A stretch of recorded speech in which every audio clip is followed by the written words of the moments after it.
অভিজ্ঞতাবিহীন প্রধান শিক্ষক নিয়োগ এবং এমপিও ভুক্তি অবৈধ হলে সংশ্লিষ্ট গভর্নিং বডি ও প্রধান শিক্ষকের বিরুদ্ধে আইনি ব্যবস্থা নিতে পারে বা আইনি ব্যবস্থা নেওয়ার বিধান আছে। অবৈধ নিয়োগের জন্য প্রধান শিক্ষককে পদ থেকে বরখাস্ত, এমপিও বন্ধ, এমনকি আর্থিক জরিমানা ও শাস্তিমূলক ব্যবস্থার বিধান রয়েছে। আইনি প্রক্রিয়া ও শাস্তিসমূহ: বিধি লঙ্ঘন: নিয়োগের ক্ষেত্রে যদি শিক্ষা মন্ত্রণালয় বা সংশ্লিষ্ট কর্তৃপক্ষের নিয়ম কানুন লঙ্ঘন করা হয় তবে তা শাস্তিযোগ্য অপরাধ।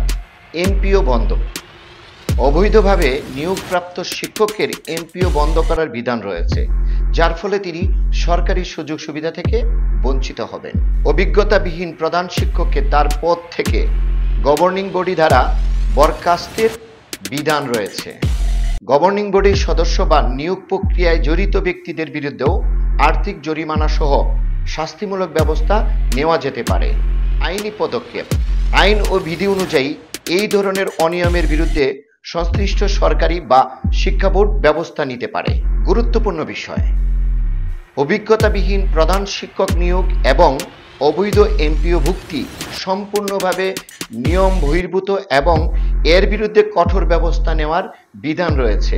অভিজ্ঞতাবিহীন প্রধান শিক্ষক নিয়োগ এবং এমপিও ভুক্তি অবৈধ হলে দুদকের বিধান কি? দুর্নীতি দমন কমিশন আইন 2004।